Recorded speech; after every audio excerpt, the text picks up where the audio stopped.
Crystal Arrow along with the Maokai ultimate, many a stuns, but the Kindred ultimate as a result keeps River in it. Slamming into the back, River flashes away, and first blood is drawn by Jensen. Pori goes into the back line, tries to get the kill onto Rich, but has to go golden. It's a shutdown onto Stixxay, but the entirety of the bot lane for Dignitas has been killed. Double kill for River, and Golden Guardians want to lock their sights on the remaining members of Dignitas. Golden Guardians with the Baron, Golden Guardians with the Ace. Magnet Storm and the slicing maelstrom follow from Summit. Means there's no more Contractz, but no more Summit either. FBI right there in the crosshairs of Yon, who wants to make him a pawn in his own game. The damage is good from FBI from the backline. Yon falling on into it, but FBI and IgNar now have been sandwiched between multiple members of Team Liquid. They reverse the damage. They pull another kill. Drops the fear tethers, Venom Berserker engaging from below, and there comes the Pop Blossom.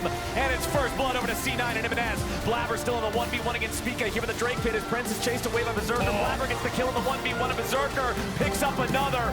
FlyQuest are dropping to the ground. And Sven's burying them. Try for fight, okay? Yeah, play for fight, guys. Play for fight. I'm making who here. Who's the here? Yeah, ready? I'm here. Play slow. Look at you. Azir's dead. Renekton behind. I'm behind. Vamos! Solo leads the charge. Turtle with the Gale Force away. Kenby with a flash forward. The bailout comes through, but it will not save them. Decimating smash on the 2 as Kenby barely keeps himself up, and Solo's looking to take everybody with a double kill back over to Insanity now. Another decimating smash. Solo is out of mana. Kenby's still looking to take the blue buff. He runs back into a face full of buckshot. Immortals just got cleaned up. Jinx starts that fight excited. Bugi goes in. He goes for the twisted advance, and Tactical's already down. Solo's tanking rockets with no follow-up from the rest of his team. Balulu is low and Insanity's assassinated him. Kenby wants to get away, and there's just no hope. Treats dies next, a double kill back over the Turtle. TSM crushed the fight. TSM's bringing Hauntzer back into the top lane, and TSM are ready to finish this game. Revenge going in. Oh, he just tries to go for the outplay here. The charm lands. Decimating smash on the 2. It's first blood back over to JoJo. But there comes the shuffle. Quinn buying a little bit more time. Someday goes all out. Revenge goes down. They don't want to give him no opportunities now. JoJo leads the engage, and Quinn is already in the dirt. Devilish might have Trinity and Shiv, but they'll bury him next to his mid laner. Double kill to JoJo could make it a triple. Armeo going legendary on that one as Evil Geniuses continues the charge. It's the Blabber strategy. Just throw 5 dudes at him and send it down mid.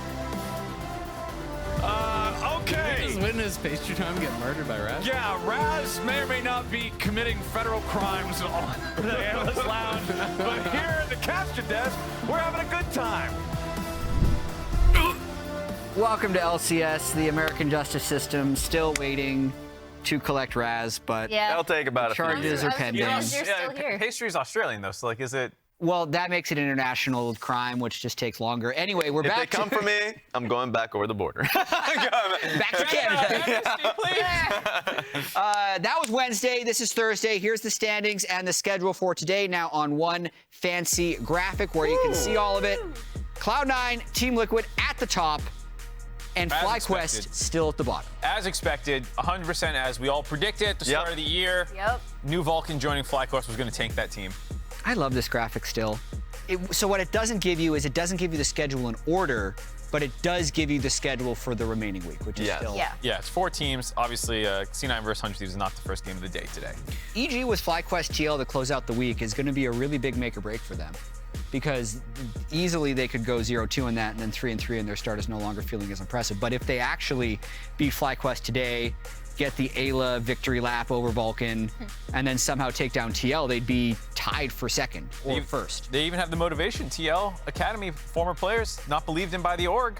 They brought up Jan and Harry, but they did not keep around the other members of that victorious Team Liquid Academy squad. So you know Ayla and Armeo want payback. Yeah, there will be 4 2021 TL Academy players in that game tomorrow. Nice. Yeah. Pretty good team. I don't know why we didn't see. It's a good team. I said they're LCS ready. Yeah. I'm sorry, because I cannot remember who sent this tweet, but I saw this tweet where it was just like, yeah, the TLA players are now 7-1 essentially. Like, just it was probably Spawn. Yeah, maybe. A lot of people on Reddit are saying the same thing. There it is. A lot of people. No one talks up his players quite like Spawn does. I appreciate that. Yeah, so we were also realizing we started at 2 o'clock yesterday, and then the final Nexus fell at like 6:25. And we were like, that's fast. So Mark wanted to check. Yeah, we've all felt like it's been a fast split. Turns out it is actually the fastest split of LCS history thus far. There have been plenty of splits that slow down as like people get used to the meta and these kinds of things happen. So maybe it won't stay the fastest, but it's over 2 minutes basically the fastest. It's just around 2 minutes compared to 2021 summer. And then the next question is this just an NA thing? Because we asked Fudge this and he's like, I think it's an NA thing. I think we're running it down. But if you actually look at the other major regions' current game times, we are actually the slowest. Oh! LEC, Yes. LPL, and LCK are all actually faster than us. Not substantially. It's not by like orders of magnitude. Yeah. It's like between 30 seconds and like a couple seconds faster. They're all really close. But they're all really close, which just speaks to this is actually more of a meta thing, it seems like right now, if it's happening globally and not just in North America. Something about the current game state makes it so that like once a lead starts happening, it just explodes. It's funny because LEC did have 1 week, so low sample size, but LPL has had like about more than 150 games so far. Yeah. So, Yeah, it's not like random just started that- the split for LPL. yes. That's the thing that surprises me because usually when you look at like average game times, if you're ever preparing for international tournaments, which is the only time I actually usually compare average game times, it's always the LPL teams are like usually have sometimes a pretty significant gap over any teams from any other region. So it is interesting to me to see how many games they've played and the fact that they're not the fastest. So what do you guys think it is? Because I think that's the question. Yeah. If anyone has like any like, I think because X in the game right now makes it that teams just continue to snowball so aggressively. Okay, can we pull up that last graphic again? That had the 4 major regions in this. That'd be fun. That'd be fun. Because it also Yeah. has the other splits that were faster. Yeah, exactly. I have a So theory, but you go. Summer is the 4 fastest, 30, 11. They're literally all within 37 seconds. I think this is just this year for what it's worth as well. I don't think this is like. This would Yeah. be just this year. Yeah. And then spring was about 2 to 3 minutes faster. Okay, I I'm got ready. a theory. I'm Okay. ready. There have been a lot of game accelerating things added to the game, especially when you go to the even earlier graphic you saw in like 2014, the games were like 38 minutes long. Yeah. Right? So obviously turret plating is big, but I'd say this patch is actually Unleashed Teleport would be one. The fact that it unleashed between spring and summer, that's like the only big meta difference we have. Yeah. Static Shiv isn't being built in every game, so it's not necessarily that. Okay, I'm going to say one thing for sure is Unleashed Teleport, but there's have got to be one. more. I have one. Okay, give me one. I think it's the meta being very similar around team fighting. If you have two, Is that different than from spring to summer? well, I think obviously it's been the same, I think, for a few splits now. But because it's so based off of you need to play heavy front to back, like no matter what. So a lot of the times, even if you're having a split push element like a Gwen, we've been seeing some Gwen, you need to be able to play the same style, it feels like, of front to back playing towards your bot lane. And if you're losing, then you're just losing hard. That's what it feels like to me. Like there's been a few games we've seen in the LCS with a split pusher involved where you can play it like a different style that's not contested. But that's a small thing, but you're right. That's been their last split. Yeah, That's what's been their the last difference year. between spring and Yeah. summer? Is what I So want- the difference you between two. spring and summer is hard specifically. I do feel like control mages being bad generally has lead to less wave clear. Yeah. So like Okay. once you get a lead and you're like pushed up, the only thing the enemy team can do is fight. It's like hard to scale. Like it's hard if you have the scaling advantage right now to not just get blown out. Because I don't know how you stall games. The other team just keeps stacking dragons. They step in front of you. You can't just wave clear in front of a turret. The Baron's going to become too strong. So it feels like you can't stall, but that was also true in spring. Yeah. So why 2 minutes faster? That's actually what I was thinking because I was remembering that one specific 100 Thieves game where they picked all 3 losing lanes and just got absolutely obliterated. But like I was thinking, I feel like you cannot, and we saw this with Immortals the other day, is like you cannot get away with not having pushing lanes. Like pushing lanes is just such a huge priority. But in terms of what's different between spring and summer, Yeah. I feel like that was also true in spring. So that's Right. not really a good answer. I like the wave clear answer a lot because it feels like even our flexes for mid, including last split, Asante. like Asante a lot of the times, Yeah. if you're falling behind, you kind of don't have that much damage, but also you don't have wave clear whatsoever. Static Shiv is going to make it different, but even yesterday, our Static Shiv games were fast. So that's Yeah, a tough one again. I'm being maybe overly simplistic of like, okay, it could only be things that change between spring and summer, unless we think there was a global realization that the game needed to be played differently that everyone bought into, which I don't think like ever happens. The fact that it's global makes it have to be game systems. It's items. Yeah. It has to be the item changes. There was large changes to basically they did another item overhaul. Yeah. Right? The mythics for AD carry changed. The curves for those changed. Generally, when you change things, you do make them a little bit stronger. That's why power creep is a term in gaming that generally is fought against. But maybe there's some item power creep going on as well, where items are just more efficient. Therefore, they're more powerful. Therefore, you can end the game faster. Yep.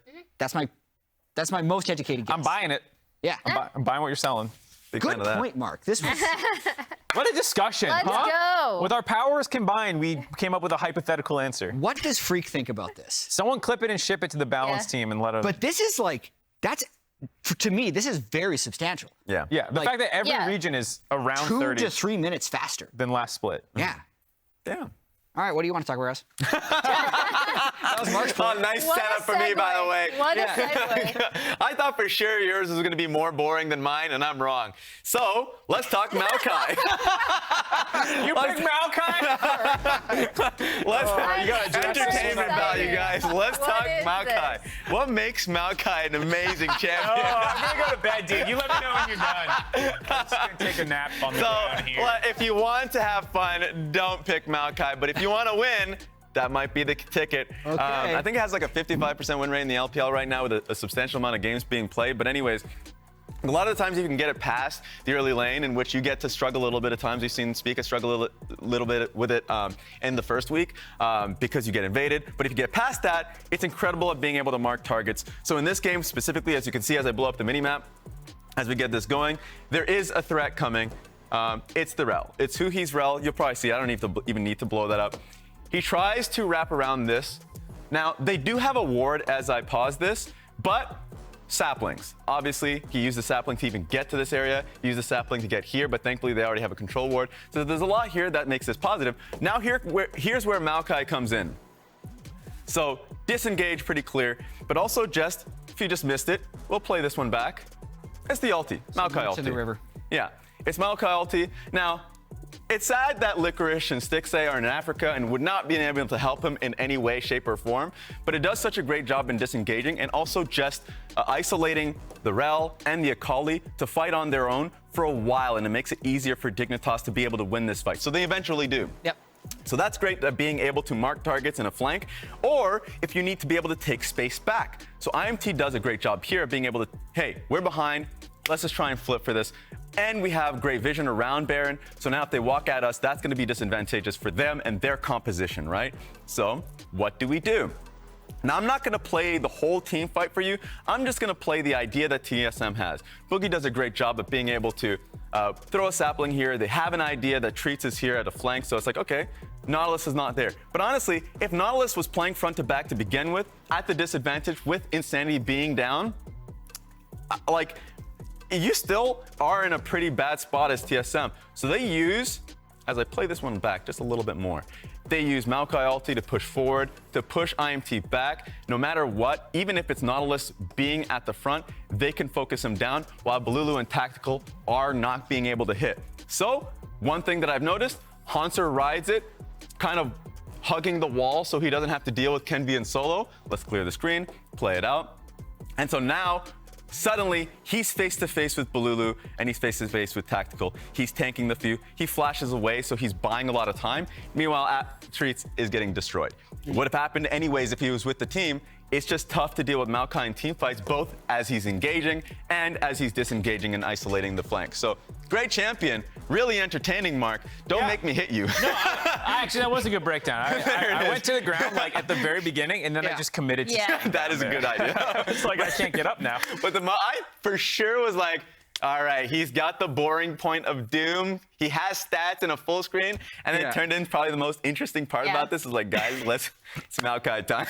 So how does Maokai make games faster, Raz? He doesn't. That's what's great about him. There's also VoD been banned in almost every game. In that game you just showed, the Sejuani was first picked. Yeah. Yep. Would you just always want Maokai instead of Sejuani at this point? Or no? This one was a weird Sejuani pick because he doesn't really work with any of his side lanes. Yeah. So technically you can with a melee Scion, but you're not playing towards the Scion. So I think Sejuani is a great champion, and I would prioritize her if I feel like I have a melee top lane, like a Renekton that I'm working with. That's where, if you look to the LCK, the priority is there, is because they have a lot of great synergy with the Sejuani. I didn't like it here, but I understand it. I do think it's still also a cool meta where like people are playing Kha'Zix, people are playing Kindred. There's these other carry champions that you can slot in if it works for your team. But you can also just go back to Maokai, which I think a lot of people have started to overlook because you've been playing him since spring. And pro players get that itch where they're like, I want to do something new. And you're just like, yeah, give me the Kindred. It must be better. And he's oddly like, he has flexibility. If you need AP in your comp, Demonic Embrace. If you feel like you already have that, just go straight tank, right? So I think he's a great champion. I think it's definitely tough to pilot in the first 8 minutes of the game if the enemy team's just going to start running down your lanes. But it's definitely a strong one. I know Vi's being permanently banned almost in every region, but a great Vi answer. Yeah, Closer lost to it, though, the one game. That's so true. Maybe let it through. Emily, you wanted to make some points about Insanity, though. He's been popping off. I want to make points about how cool it is to have a push in your mid lane. There it is. Also about Insanity, because he did this really well the other day. So, right, Raz, do you have the thing? Oh my God, I've lost it. He's sabotaging. I've lost it. sabotaging. Oh, you just put it back. I've lost it. Threw it into another time zone? Yeah. All right. Before we get into this, I do want to set up the fact that previously on here, Insanity has pretty much had push this entire time, and Bugi was actually able to pull off an invade going in here around like 5:16. So they've already been using Insanity's mid pressure really well from the Graves. But then as we start up here, Bugi is actually able almost entirely off of the fact that they have push in bot and push in mid, able to get this early Drake. They start rotating for it almost at exactly 6 minutes. And here, this is actually pretty important as well. Chime is going to interrupt this back. And what happens is that this wave then, they have to stay, and Turtle is going to get a much better push on this wave. Meanwhile, Insanity is gonna rotate back up to mid, and Bugi is gonna be able to get this Scuttle Crab on the bot side as well. So basically, Insanity's mid pressure translates into an early an invade for Bugi, a early dragon for TSM, almost as early as they can take it. And then right here, they're also able already, because they were able to get the push in mid, Insanity's able to rotate in, they were able to get the push in bot from Turtle from that back I already mentioned, and this allows Chime to rotate up, Bugi's already there, and they're able to get first blood off of this as well. So just generally, I think it was really interesting to see the Graves pick come through, but also a very, very elementary look at, hey, having a push in mid constantly is pretty great. He's helping out that Maokai, right? Exactly. Yeah. Whoa, I didn't even realize the Maokai was actually the key. It's the same Emily's game. totally wrong. The Graves didn't matter. It was the Maokai, Raz. Yeah, looking back at that game as well, TSM did kind of have push in 2 to 3 lanes, which is probably one of the reasons it was a good game for them. Well, and bringing it back together, right? Because they were able to work off mid pressure, translate that into more bot pressure, that actually sets the Maokai in a good situation, right? Because it means that some of those early invades that you could do against the Maokai that you mentioned aren't going to be available just because you have more map pressure. Alrighty, Jet, what do you got for us? It's already cooking. Yeah, I don't know what. So Quid was welcomed to the LCS yesterday. Yeah. Welcome to NA. Yeah, welcome to NA. As you'll see, he is a mid laner, and there is a party. There's a big party in mid lane. We got Wait, fans. where's the confetti? It's gone. Yeah, I can't draw confetti myself. But so basically, I'm just going to show how rough the game was for him. Now, keep in mind, this is only possible because his flash had been previously burned, because JoJo was out laning, and because our Mayo had really good synergy. But then this is the next layer of punishing him. They just bring the Scion mid on a roam, they get a 3v2 under the turret, and they're able to turn this into a 2-for-1. And that was the first death. Uh-oh. We're going to be watching the second death. Again, it's a play that he thinks would be generally good. Our Mayo makes a good play by avoiding it right there. But specifically, his team was not ready to contest this Rift Herald. So even though it may look like there's a 2v2, if you look at the minimap, that's the opponent bot lane. This is your bot lane. You can't fight at Rift Herald. He tried to go in, it looked good for a split second, but then it turns into a disaster. He dies yet again, and the team falls fairly far behind. Then the third gank, having already been killed twice, having Jojo at 1-0, and having Armeo ahead, they just, again, are slightly outnumbered, slightly far behind. And the overall theme amongst all three of these plays is he's just getting outnumbered and slightly outlaned, but it compounds to be very bad. And this is why I call it a welcome to NA game, because even though it may look like he had a miserable opening, here's another very well-respected mid laner's first game in the LCS. His name is M&S. And welcome his first to NA. game in the LCS, he also got welcome to NA. Notice any patterns here. Look, he was outnumbered. The other jungler ganked him first while he was trying to return from helping out his team. That was the first death. Look at this. He doesn't even die here, but you can just see the party gets brought to him. River burned his flash. He sticks around. River drops the Rift Herald. They kill his jungler. They drop the Rift Herald. They bring even more people mid. They don't let him to the wave. And then it's like, you know what? I'm really far behind. I'm going to try and make a play. I get solo killed. So it's just, I think, some similarities between M&S and Quid's first game where they're coming in without much practice with their team. The other team specifically targets them, and his own team is not there to support him. I'm not saying that that game is completely excused. They were both bad games for Quid and M&S, but it is absolutely a welcome to NA pattern. Another thing that we can add to that is we're banning control mages. Game one, control mages. Busio's first is here, not good. Not good. Connected all the dots. Anyway, here's the schedule today. Let's check it out, what we have on store. NRG TSM, Immortals, Golden Guardians, 100 Thieves versus Cloud9, Quid versus M&S. Here we go. Let's go. Bounce back. Dig TL, and then the banger at the end, Ayla versus Vulcan, Evil Geniuses versus FlyQuest. Let's hear about that right now. I think FlyQuest last split had a very, very strong start to the season. At some point, they kind of started having signs of weaknesses. A lot of people, me included, associated those weaknesses mainly to the support position. With me coming in, I think everyone felt like this is the perfect pickup to round out the roster and have a very strong team. Just spend able 40 to seconds. lift My the dad's trophies. Grand entrance onto multiple members for Golden Guardians. They're super low, but they don't have the damage to back it up. Surely this is the Golden Guardians' victory. FlyQuest sitting all alone at the bottom in 10th with the fatty 0-3. It's pretty crazy. Bot side, Unforgiven and Ayla moving forward to get the kill onto Stixxay. Evil Geniuses, a strong statement, bounding into summer with a surprising new look. Ayla won the trade. Who's laughing now? It's Ayla. Not surprised to see FlyQuest struggling. When I was on FlyQuest, they had a lot of problems. I think when I come in, I wasn't the solution. Those underlying problems throughout the whole split. And as teams got better, it kind of surfaced. And I just don't think Vulcan is the type of player to come back and fix those problems. It's just like that, and Spica's down for first blood. Prince dies to double it, and the breath of life from Busio gives him the second win, and it's just a cat. It's not easy with your schedule, so it's not easy to like fix all your problems, but I'm expecting them to be better.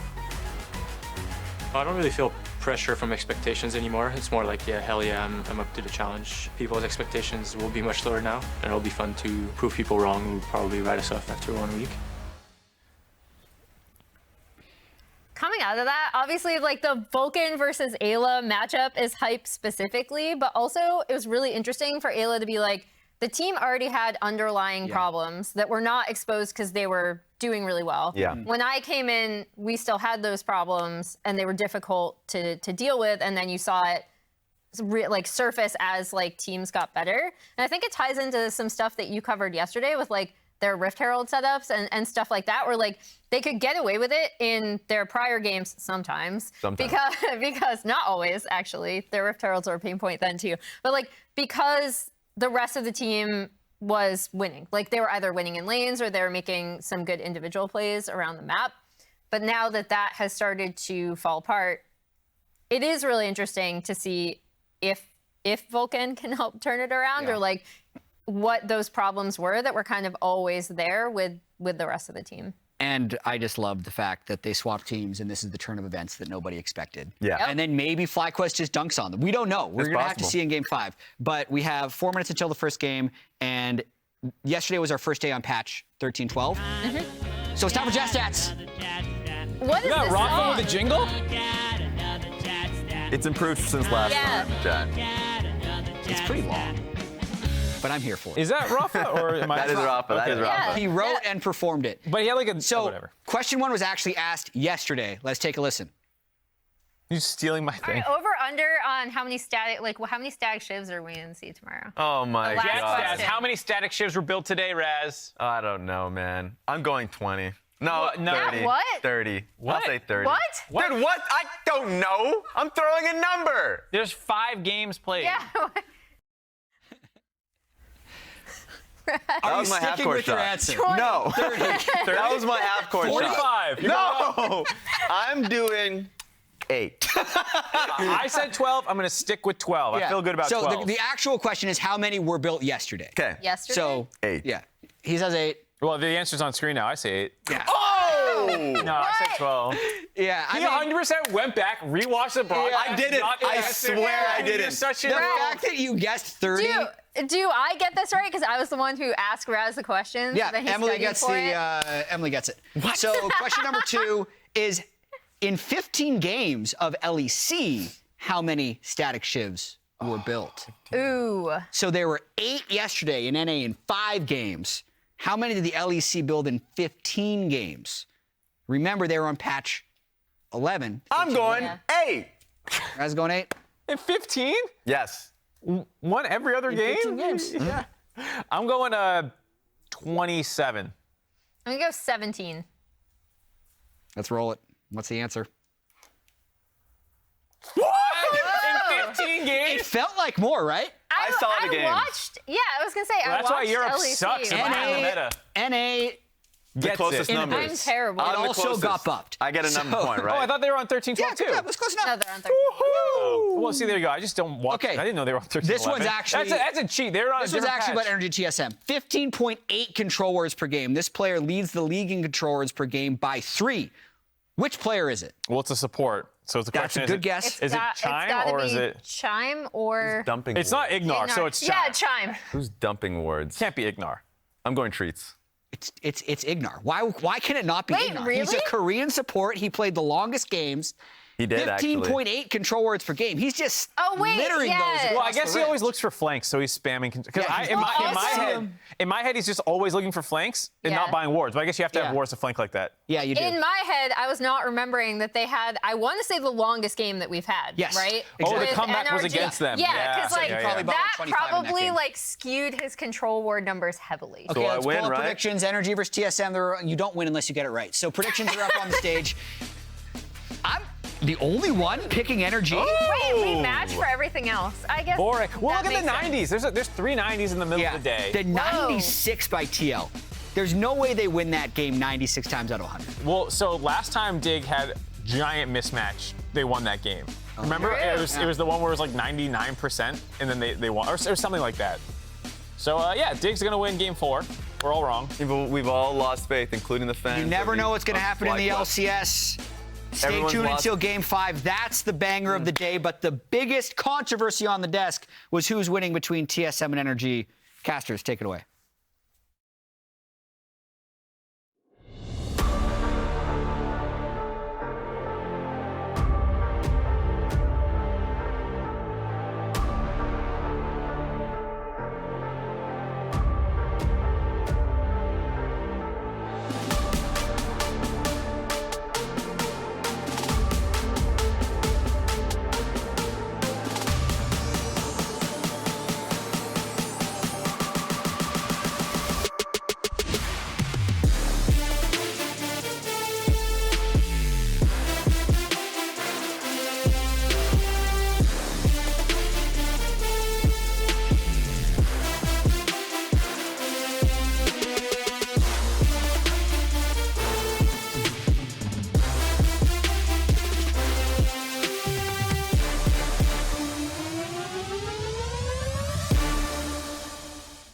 What's your step?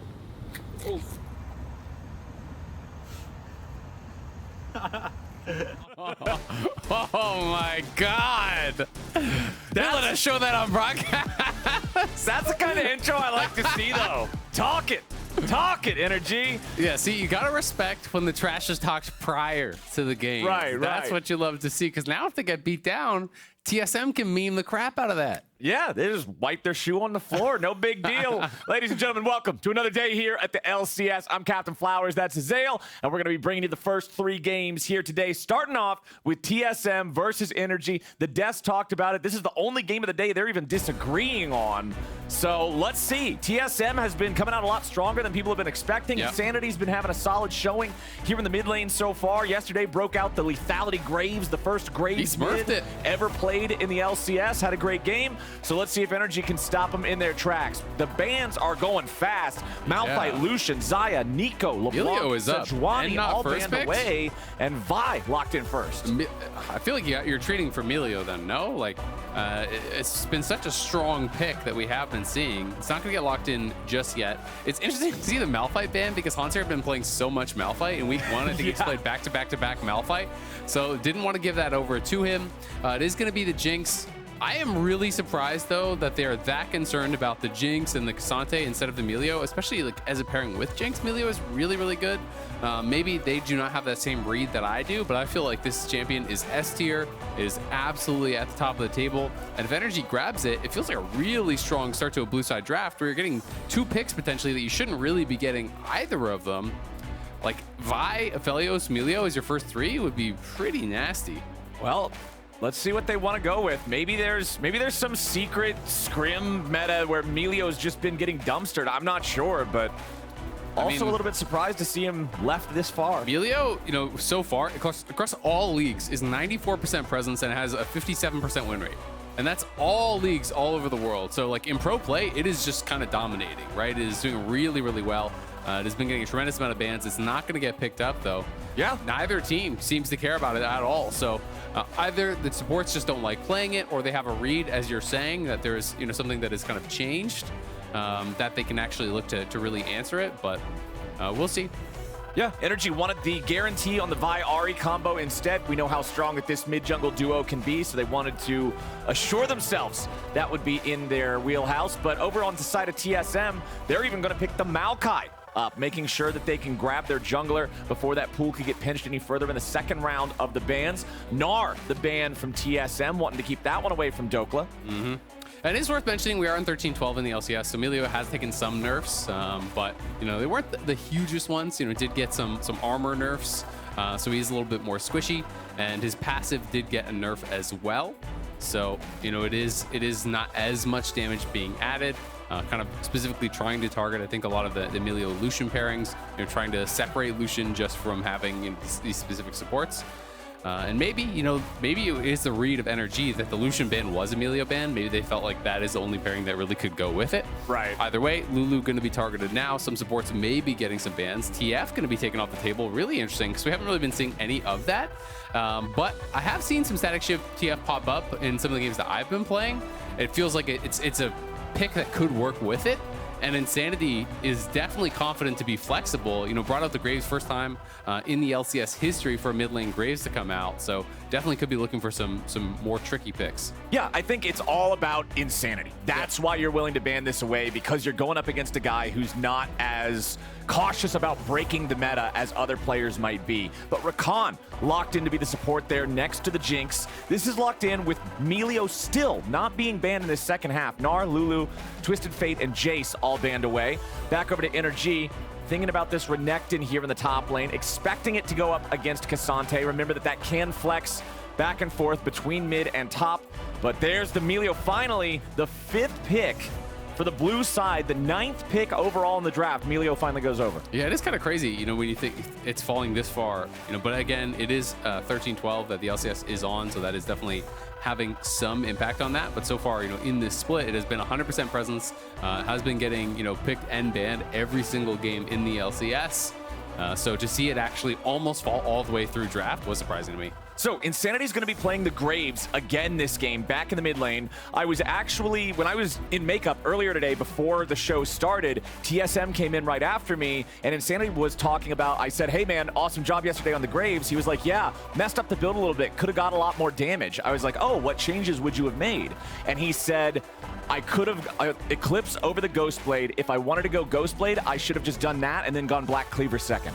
So I'll be interested to see if he changes that build around for this game specifically. It could have also been a compositional thing what he's playing against too, right? Right, yeah. That's what I'm curious is, does that apply in general? Is that going to be something that was just for yesterday's game and today is different? Because he definitely seems to be thinking about it, min-maxing, looking for those optimizations any way that he can find. Yeah, absolutely. And if I recall correctly, he did go Ghostblade into Collector.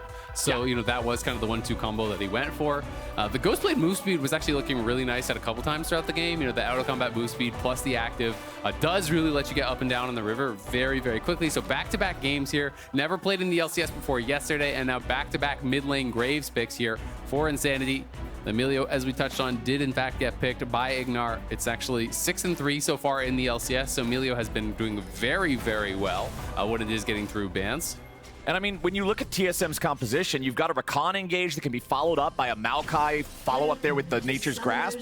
So Milio can get a lot of value out of the Breath of Life, like popping these big AoE CCs. And I'm going to be keeping my eyes on IgNar and seeing how successful he can be at that. Because Breath of Life has a long cooldown. If you're forced to use it on something lesser, if you're forced to use it at the wrong time, well, he's going to lose a lot of that teamfight value. Yeah, absolutely. And it's also a really nice pairing, I think, with Aphelios.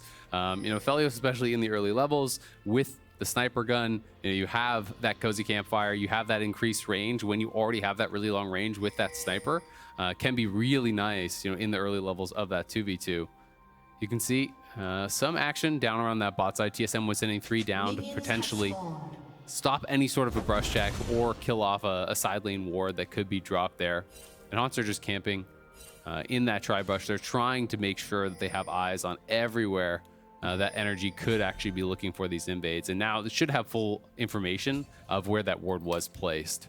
Yeah, and Hauntzer got the one in Tofo strike down on the Croc, but then wanted to back away so that he does not get hit with the immediate Renekton ability combo. But the Intofo strike doesn't actually do anything meaningful since Renekton's natural health regeneration just gets rid of it anyway. So only that ward on the Krugs is the result of those two just barely bumping into each other topside early. Yesterday when we were casting the first mid lane Graves game in the LCS, you talked about how, hey, when we had seen Graves in the past, in top lane in particular, he's got powerful push. He can take control of the lane early. The AoE aspect of his auto attacks unique to his champion. And then when Palafox is in the wrong spot there up against the turret so you can get that faster bounce back on the Q, Insanity's in a good spot. Yeah, you have to be really careful about getting hit by the detonation of that Q. That second half hurts so much if you do get tagged by it. So gonna have to be careful about that as Palafox. Hauntzer getting pushed back pretty heavily. You know, was not that close to actually getting level 2 there. You know, it was like a good full minion ahead for Dhokla. So Dhokla gets a really nice trade off of that. Is going to be able to push Hauntzer back and try to get Prio up on top side. We'll see what Contractz can do with this because both junglers have been completely tracked. Both junglers, you know, have information of where the other one is. Maokai, you know, skipped his red initially. He went Raptors all the way up to Krugs, then went to his red. Now he's clearing back down. You know, those AoE camps are definitely, you know, more Maokai's bread and butter on these jungle clears, and he wants to get them respawning really, really quickly so he can recycle them. So that is going to be the plan there. NRG has full push on bot side. Kind of as expected, Rakan really weak early laner. If you can't look for all-ins, and especially without that Xayah pairing, you just really aren't that strong in the 2v2. So pretty expected. I think the NRG has the push there. But TSM, you know, getting that shove through mid is going to allow Maokai to potentially find some plays around there, or at the very least have Prio towards these scuttles. And we'll see if that mid lane Prio can mean something, as NRG is very far up here. There is no cleanse. I think FBI is probably dead. Okay, he tries to pop the Ghost, but the follow-up there with a grand entrance after the twisted advance means that Turtle should be getting the money for this one. There it is, first blood on the Jinx. Easy execution for TSM. Yeah, I'm going to be honest, that feels like a sloppy death just because you know that Maokai is clearing top to bot, right? They had him warded out on 2 camps. You know that he's coming down to that bottom side quadrant. Where else can he be? You are the only ones who really are vulnerable at that point. And you're very far up without cleanse. If you have cleanse, I think you can look for some sort of an outplay there. But without cleanse, the Maokai route guarantees the knockup from Chime, guarantees the chompers from Turtle. And if you're getting back-to-back-to-back CC, you're just not going to live. So a bit of a careless death, I think, from the NRG bot lane. But TSM out to a nice early advantage here. Yeah, Insanity got caught a little bit there, checking to see and into the fog, and it was Contractz ready and waiting for him. So Contractz moving up, looking to steal away that chicken camp as Chime shows up in mid lane just to make sure Insanity is safe here. IgNar also taking a spot in mid, guaranteeing that the wave crashes into the turret. Bugi, again, similar to yesterday, is going to be really the only AP threat on the TSM composition. Cassante, Jinx, Graves means that armor, especially early on with some of those plated steel caps for the Bruiser champions, is going to give you a lot of value with two very auto-attack heavy champions in the Jinx and the Graves. Fortunately, for the side of TSM, there's no pure tank over on NRG's roster, right? There's no Sion, there's no Sejuani, so it's not going to be that massive amount of armor stacking. But if Dhokla gets ahead of the curve of the game, if he's able to get himself a big armor tank item as well as some steel caps, it could be difficult to put meaningful damage into him. Yeah, absolutely. I mean, it's just kind of upgrades those efficiencies, right? You're going to be feeling good about any build with armor. One thing that is nice for TSM, though, is they have quite a bit of CC as well, you know, between Chime, the Chompers, between Boogie's lockdown, so the stun as well from Hauntzer. So at the very least, you know, if they are all building tabbies, well, then they're going to get punished for not having mercs. So there is something to be gained there. But yeah, you're not really that threatened ever as a frontliner by the AP damage from the Maokai. It's more just kind of poke and prod, and it's one of those little things that, you know, is nice to have, but not going to really meaningfully change what your opponents are building here. And with the Giant's Belt in inventory plus the red jungle item, you can always tell they're going to be going for that Demonic Embrace. The extra burns on burns on burns as Hauntzer goes all out, hitting level 6 before Dhokla does. Wanted to try to maximize that opportunity, but Dhokla does a good job disengaging from it, making sure that he doesn't give up too much health. And you can see TSM ready to start up the first Drake of the game. It's a Chem Drake first. So none of those early oceans that can give you that incredible laning power. Bugi ready to go in with a Hex Flash. They force the flash back out of Contractz as he tries to escape. Vault Breaker back over the wall. Ignite dropped on him means he did not want to stay around any longer for that one. TSM forcing out the enemy jungler, chunking him down to half, getting rid of the flash. Means this should be a free Drake early on. Very fast first objective. Yeah, really well done here by TSM, being able to actually force that out. They get the flash, they get the dragon here. Going to be feeling good about it, and things going well for TSM again, back-to-back days. Yeah, that early game looking all right for him. The gold's still even between the two squads. You can see a little bit of a farm lead for Contractz in the jungle, but that's to be expected when Bugi takes the time to stop clearing camps and instead focus on that team-wide objective. Back up in top lane, Dhokla now level 7. It's Hauntzer level 6, so Dhokla back in charge of the level lead, but I'm expecting that to equalize here after Hauntzer cleans up these last couple of minions. Back down in bottom, again, you mentioned it earlier how FBI's first death just felt a little sloppy, a little bit unnecessary, a little bit disrespectful. So for NRG, hopefully they can avoid anything else like that. Of course, once Chime hits level 6, Bugi will be getting close to level 6 as well. And that's when it really becomes dangerous because then those huge engage mechanisms are ready to go. Yeah, absolutely. Especially with FBI having no flash, right? You have to be pretty scared here. Chime could very well hit 6 prior to FBI actually having that flash back. And then he really is going to be a great target. Or even moving around the map, potentially catching Contractz, who just had his flash force at that last dragon. So, you know, TSM looking pretty good. You can see the combat power in mid lane going to be really in the favor of Insanity, as it's a tier 2 boost rush for Palafox. You know, went for the CDR boots, has a mana crystal on top. But having that early rated Dirk is going to give a lot of power to Graves. We have to say Palafox doing well in the 1v1 thus far, keeping it slightly in his favor as far as the farm goes. Yeah, 67 versus 64. Nothing to write home about, but hey, at least it's a positive number.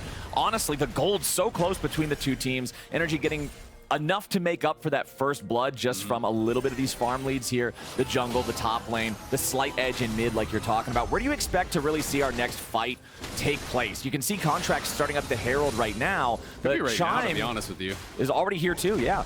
Turtle is moving, so I do think they want to try to potentially contest this, but I think Turtle may just be too late.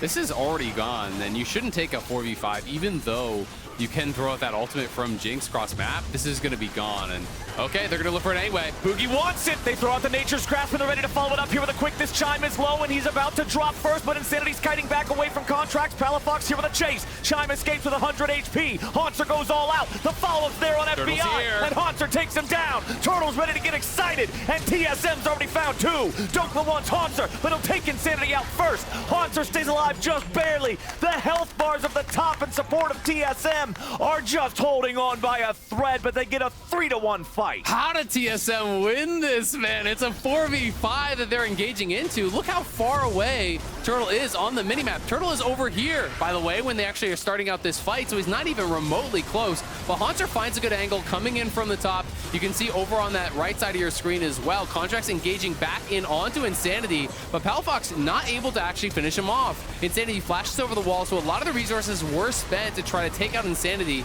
This Ahri Vi combo was not really used to great effect there from NRG. They couldn't find the follow-up charm, they couldn't find the follow-up damage to burst someone down, and that really is the point of drafting that mid-jungle duo there for NRG. So, you know, once that happens, Contractz gets pushed out.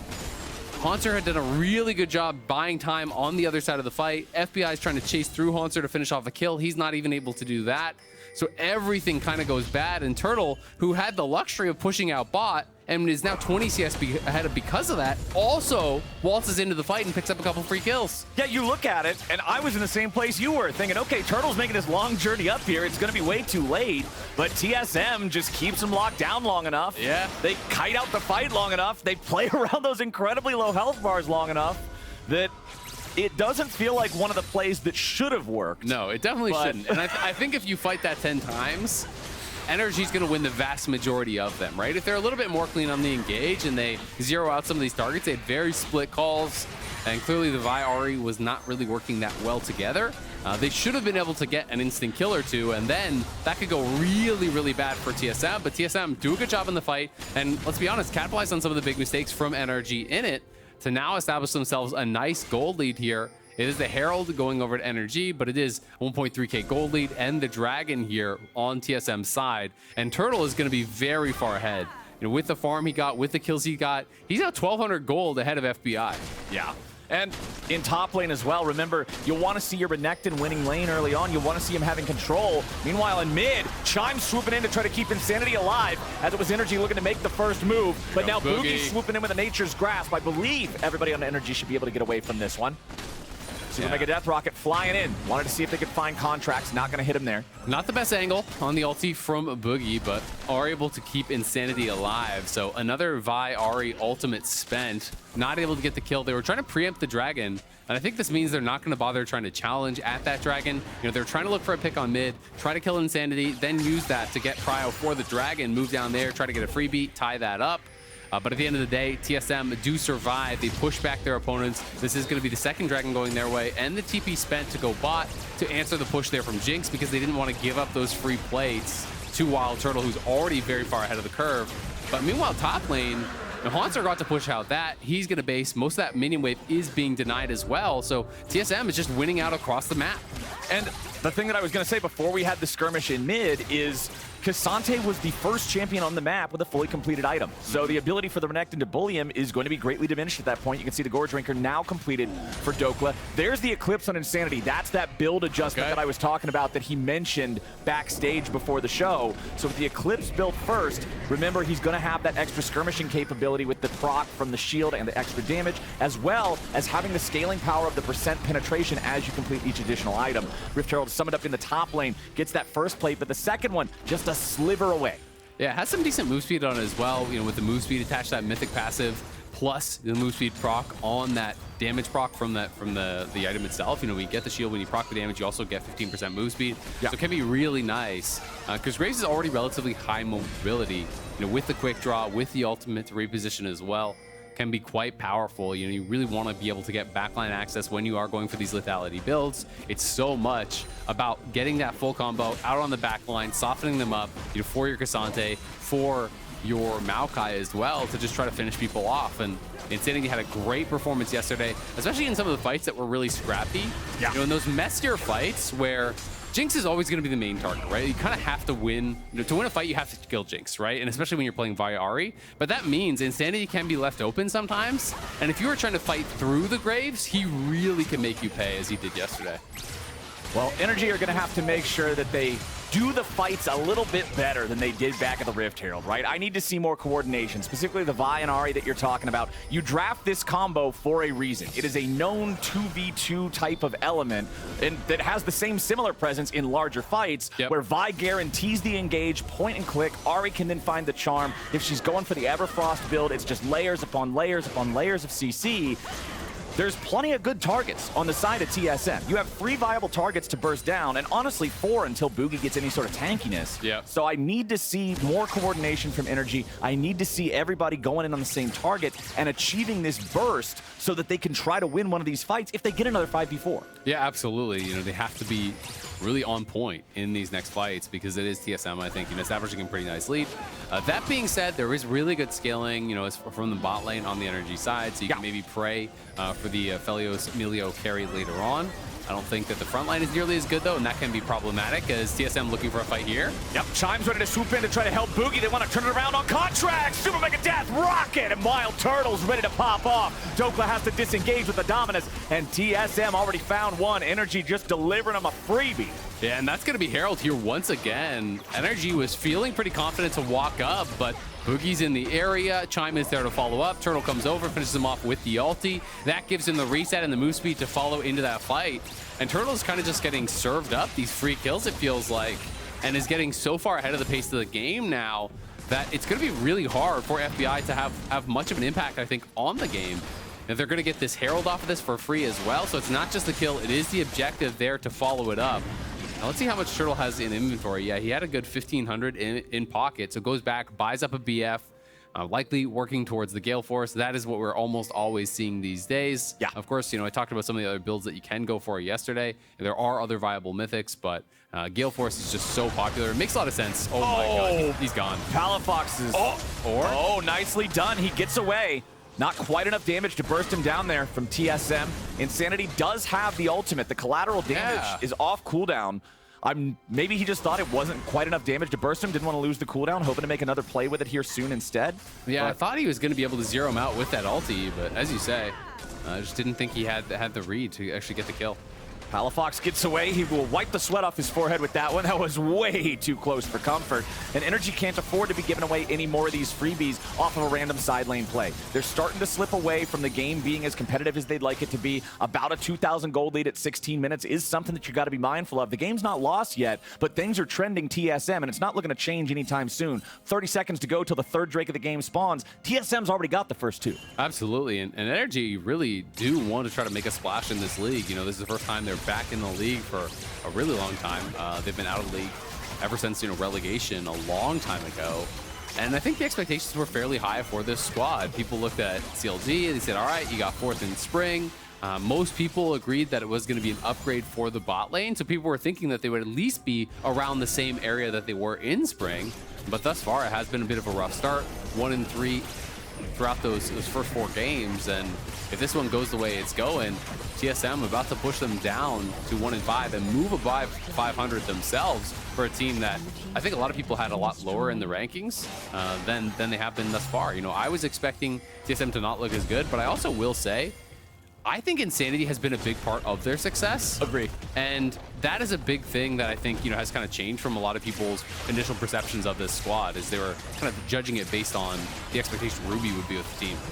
Well, Chime had to use the grand entrance to get back over the wall so that NRG couldn't collapse on him. TSM going after this third Drake. They want to force it down before NRG's able to contest. Contractz thinking about a Vault Breaker, but the Drake's already low. Nature's Grasp has been fired off, and now Chime's ready to lock down the enemy top laner. Dhokla's going to die before he can do much of anything. Super Mega Death Rocket goes in, and the Croc goes down. Finally, NRG gets one back, making it a 1-for-1, but Turtle's ready to pop off. He's on a rampage, and IgNar gets away. Still a 2-for-1 trade, plus the Drake over to TSM. Bugi, though, nice charm from Palafox to take him out and make it an even trade. 2-for-2. Yeah, good job by Palafox getting one back, but again, it's just more and more in the favor here of TSM. If you give up a Mountain Soul as a Vi Ahri, pick-based comp, it is not going to be looking good. You need to be getting those burst kills. They were able to knock down Insanity pretty quickly at the start of this one, and Palafox may have just found another, and he did. Nice. Nicely done. Palafox getting a couple kills as that one ends. You can see WildTurtle now moving to 7th most LCS all time on the assist list. Over 3,000 assists in his LCS career. It's been around for a long time.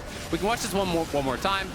The Charm does land on Bugi, obviously no follow-up there, and then Bugi just uses the ultimate to actually secure the dragon himself. Insanity, though, going very far forward to get this damage down, and then in comes that Vi ulti, in goes Palafox, they're able to finish him off, so nice job there. The problem being, Turtle is completely ignored on the side, and if the Jinx is free-firing, you're just not winning the fight. It's kind of just how it works. So you really have got to find those windows to get into the back of him. And then Hauntzer here, just way too far up in lane. Yeah. Too much greed coming from Hauntzer. Thought he might be able to go down there, push out one more wave, but with Palafox still around, still having plenty of HP. Also worth noting that in that fight, you mentioned how Insanity went in really far to get his damage. His character died in the animation with his gun out to fire the collateral damage. It did not go off. The icon was still lit up and ready to cast as his body hits the ground. Yep. So some missed out damage there from the side of TSM that might have been able to pick something else up off of the back, but that gold lead that they had up to almost 2,500 did shrink back down to about 1,500 thanks to Palafox picking up those couple of kills in the back end. And now it's basically all on Palafox because he's the only one that has any sort of an advantage, right? Like he is 1,700 gold ahead of Insanity off the back of that fight. He is very big, completed the Shadow Flame, but his AD is 2,000 gold behind. You know, his jungler is down like 100, 200 gold. His top laner is a little bit behind, right? So everywhere else is in the favor of TSM. So it's really going to be this kind of battle of Palafox versus Turtle on who can carry more. So Palafox has got to be able to find this Jinx and really pressure him in the fights. And with the second item fully completed on Hauntzer's Cassante with the Thorn Mail on top of the Iceborne, on top of the plated steel caps, there's one AP champion on NRG. And so not going only, for you. Yeah, not only is Palafox the only guy who's got the ability and the money to really carry these fights, if he dies early on, Hauntzer just has impunity to do whatever he wants. Well, and I think that the beauty of these kind of builds is when there's solo AP threat on the enemy team, you just stack health and armor and you ignore them. Assuming it's not like a Zero, Cassio, or whatever, a tank killer, Right, which is yeah. not in this case. If it's a burst AP champion, you just walk directly towards the enemy AD in the entire fight. And you make sure that the Aphelios can only ever hit you. And it becomes very, very difficult then for them to ever really have enough damage to actually threaten your backline, right? And you kind of create this fight where you have, you know, FBI and IgNar trying to deal with you as Hauntzer, and you have this like 4v3 almost on the other side. And I think that is really, really tough to deal with because Palafox and Contractz have to dive, and Hauntzer doesn't necessarily have to peel. I mean, that may be his role in these fights, but I also think if he's keeping FBI out and the rest of the squad is just peeling for Turtle, I don't really see how it's going to be a one fight for NRG. Especially with Turtle being 4-0-2 on his Jinx, 6 out of 7 kill participation, has the 2 fully completed items with that Gale Force like you were talking about, then going for the Zeal next.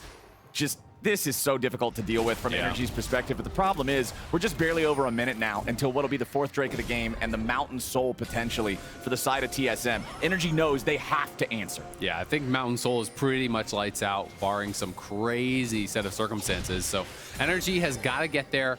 They've got to get there early, try to get some vision set up in the area, and really make sure that they are properly prepared for this fight, that they can find the correct angles, because Contractz and Palafox can't fight front to back. They've got to be able to come from multiple angles, which really kind of requires that vision to be there early so that you can find some sort of way to approach the fight to get straight to Turtle, to get straight to Insanity, because you're not going to be able to fight through the Cassante and the Maokai and the Rakan. It's just not really going to happen.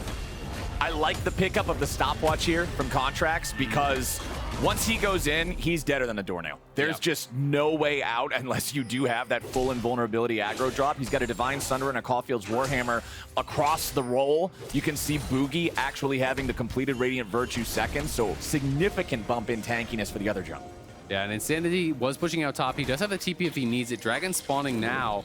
But again, it's TSM there first. It's TSM with the vision. They've spotted Dhokla, so Hauntzer is just marking Dhokla right now. NRG looks like they may be trying to go for Hauntzer here, but they are being spotted. Boogie's just going to go. Bugi wants to engage, but now they want to turn it back around in the tree. Contractz popping that stopwatch I was talking about as Bugi gets back away, and now the Nature's Grasp is unleashed. A teleport came out from Palafox, and all it was an early gift in the team fight. The carry on NRG just gives his life away. The soul is gone, and TSM is happy about how that one went. Palafox is going to want that TP back. Man, that was rough. Just right into the waiting arms there of TSM.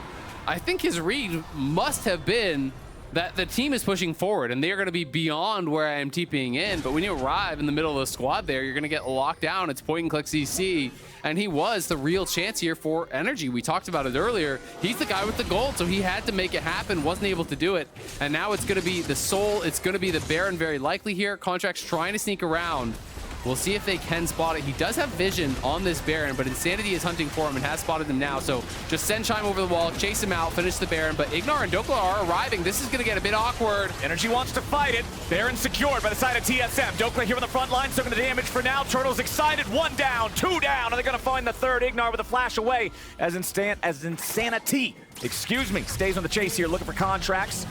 Chime and the rest of TSM cut him off. Doesn't look like it quite yet. Palafox goes in now. NRG wants to fight again, but they're still only in a 3v4. I'm not really sure what's going on here as Palafox cannot even kill Turtle. NRG is in full desperation mode, and TSM's just farming money off it. IgNar tries to get out. Insanity's going to run him all the way back to the tier 2 turret. This game's done. Yeah, this game is all over but the crying. Palafox tried to make a hero play there, but he knew that Chime was in the brush. He knows the other people around there. He saw them walk into the pixel, so trying to go for that big shutdown on Turtle. Wanted to get that 1K bounty. Maybe it was a little bit less prior because he just got a kill, but wanted to get that fat bounty off him, try to make something happen.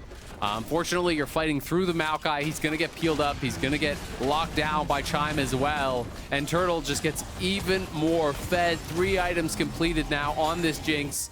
They have the Mountain Soul, they have the Baron, they have really everything they need. We'll see how much they can get done with this. Did get a little bit awkward with Insanity and Chime chasing out the top. You thought, hey, maybe FBI can get something done. He has the Infernum up. Maybe you can AoE them in the pit, but he gets rooted up, he gets stunned, he gets pulled back. Like, FBI is just straight into the bounce house, and Turtle is free firing in the back of the pit there. And we can watch this one more time. You know, they're going in, but it was the bottom of your screen that was that more interesting point because Palafox saw that Chime walked in the pixel brush, saw the Maokai, tried to ult past him. Yes, you get him very, very low. They maybe could have killed him, but even if you kill him there, it's still not really worth it because you're giving 2 over for just the 1. And Palafox now trying to find another pick here on a Turtle. Great sidestep from Turtle. Great counterattack from Chime. The Super Mega Death Rocket's not even needed because Insanity guns down Palafox. The enemy carry's gone. FBI trades one back, but then immediately falls himself. And TSM is going to chase them all the way to hell. Dhokla's the only man left. He wants the burst on Turtle, but can he find it? Not quite yet. Chime with a stasis to survive. Turtle lives with under 100 HP, and I think TSM just won the game.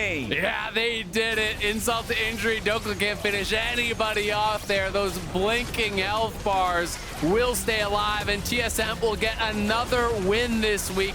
Back-to-back games with the mid lane Graves, with the Jinx, and with Turtle popping off. NRG will drop to 1-4. TSM will rise to 3-2. A 26.5-minute game. They played it well and they played it fast. TSM 70-5 take the win. Really nicely done here from TSM, again running this similar style composition to what they did yesterday, if not the exact same composition. You know, very, very similar here to what they brought out yesterday, and really making it work, having the double marksman, these multiple threats here. You know, if they go on Insanity, Turtle is free. If they go on Turtle, then Insanity is free, and they're kind of just, you know, this push and pull is very, very difficult to deal with. The other 3 members are all beefy frontliners with a lot of CC, a lot of ability to actually peel and keep these guys safe. And once they got ahead, it got so hard for NRG to really make things happen. But NRG was just not on point today. They were not coordinated with their engages, couldn't really make much from this Vi Ahri combo. You know, FBI giving up that early death. Him and IgNar were pushed up really far when they knew the full early jungle path from Maokai. They knew he was clearing down towards bot. Just too many mistakes from NRG, unfortunately. Yeah, TSM played well, but I really got to levy criticisms on NRG, just giving them the ball for free so many times. Yeah. You're bringing up the Aphelios there for the first blood in the bottom lane. The big thing I'm drawn to in this game is the Herald fight, the 5v4. We're watching Turtle running all the way across Summoner's Rift like Forrest Gump, trying to just go on a tour to the United States, and it's just not gonna matter because he still gets there in time. NRG can't find the burst, and then that's what gets us to the point where we have this happening, where TSM can just run over him. Yep, absolutely. Turtle, really nice sidestep on the charm there. Had the read on what Palafox was trying to get done. I mean, the game was pretty much over by this point, so they're just trying to make those desperate plays here, and this is just so frustrating. Not that it would have changed the game, right? But Dhokla, 1 auto, 1 Q, 1 anything from killing Turtle, 1 hit from killing Chime. And that is a frustrating way to end a frustrating game for NRG. And what has been, you know, a rough start to the split here. You know, they came out pretty hot. It felt like in spring, you know, we're looking a lot better. You know, what was that CLG roster? Obviously, they did change the bot lane. But the expectations, I think, were pretty high for this squad. But it has been TSM who has been outperforming and has really been a pleasant surprise. I think a lot of these guys are stepping up. Yeah. And I've got to say, you know, with Ruby now having arrived, should they even be swapping him in? I feel like Insanity has been it's such a difference maker for this team. I personally feel like you got to keep it rolling because what Ruby showed in the LEC was not impressive. And I think Insanity has shown that he is LCS level and he really deserves this spot. I'm on the Insanity hype train. Congratulations to TSM for rising up to 3-2 there in the standings. For now, we're going to toss to break. It's Golden Guardians going up against Immortals next. And I am going to judge the Lounge's takes. Don't go anywhere. Yesterday I played solo queue with Bugi and he pinged me. Really? Yeah. You're a liar. I was Jax. He ping me all the time. I was Jax. I don't even know. Chime escapes with 100 HP. Hauntzer goes all out. The follow-up's there on Turtle's FBI. here. And Hauntzer takes him down. Turtle's ready to get excited. And TSM's already found 2. Dhokla wants Hauntzer, but he'll take Insanity out first. Hauntzer stays alive just barely. Contractz thinking about a Vault Breaker, but the Drake's already low. Nature's Grasp has been fired off, and now Chime's ready to lock down the enemy top laner. Dhokla's gonna die before he can do much of anything. Super Mega Death Rocket goes in and the Croc goes down. Finally, NRG gets one back, making it 1-1, but Turtle's ready to pop off. He's on a rampage.